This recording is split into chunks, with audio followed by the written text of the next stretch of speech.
Well, as we put this spotlight on the value of NVBDC.org, can you give us an example maybe of a success story that you've been involved in making that connection or networking between a company that's looking for a veteran organization and a veteran-owned business? Okay.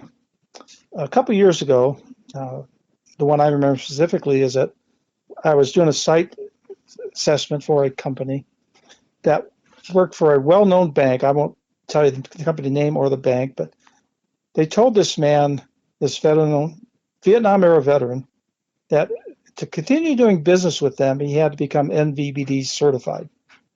So we finally got in touch with him, got his certification going. I did the site assessment. He told me during the site assessment, he had a $2 million contract sitting out there with the bank waiting for our certification. So he actually came to us first. It wasn't us going to them. He came to us first and said, I need to get certified by you so I can get this $2 million contract. So that was one of those things that, again, you never know what's going to happen. You never know how it's going to happen. You never know where it's going to happen. But fortunately, we did the certification real fast and got that man his $2 million contract. Those are the sort of stories that folks can really relate to and say, now I understand why I might go through this process. Hey, we're talking to Darrol Brown, who is the Senior Vice President of Operations for NVBDC.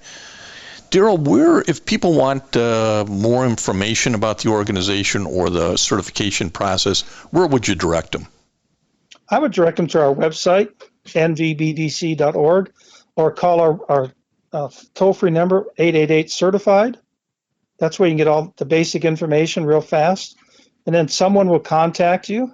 If you go on the website and put in the request for contact and information, we have a person that directly calls you, contacts you, whichever way you want to be contacted. If you call the 888 number, then we have a person dedicated to respond to those requests on the 888 number. So that's the quickest and easiest way. Well, that's great information, and that's why we've got you in the spotlight. Darrol, I want to turn to your corporate partners at NVBDC are some of the nation's largest companies, but it's also, not everybody has to be a Fortune 50 company. Give us some examples of companies that utilize the NVBDC corporate certification.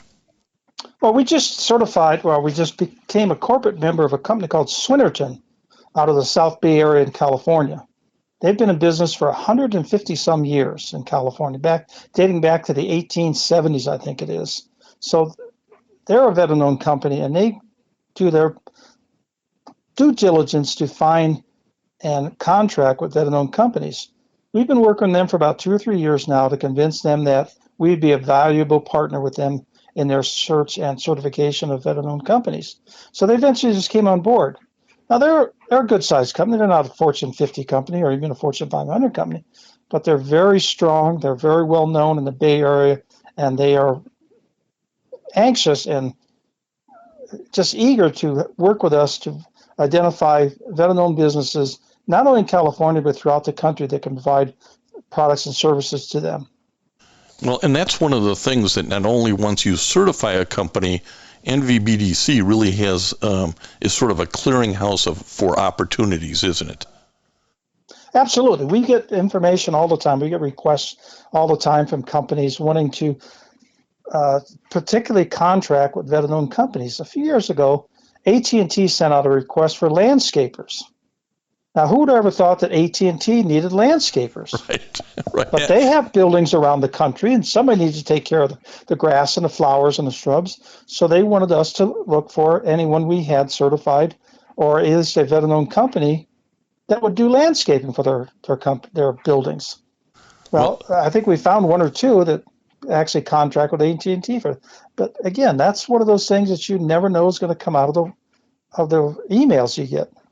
Well, and I think that's important for folks to understand that you go through this certification process, and like most business and most things in life, it's all about networking, isn't it? And you guys are strong in networking both those corporations who want to find a veteran-owned business with veteran-owned businesses, aren't you? Exactly. And that's the value of us getting those requests before anyone else sees them. We used to get 1 or 2 days lead time for the veteran-owned companies to consider applying for that purchase order. So that network we have extends around the country. We have partners around the country that are not companies, but we work with the small business development centers. We work with the veteran business opportunity centers. We work with a lot of veteran service organizations and military service organizations through our Veteran and Military Task Force to make those connections so that when opportunities come up, our certified companies get first look at them. Like what you heard? Listen to this full episode and more on the Apple Podcasts app, Blog Talk Radio, Google Podcasts, or iHeartRadio. And now streaming on Amazon Music, Audible, and Spotify.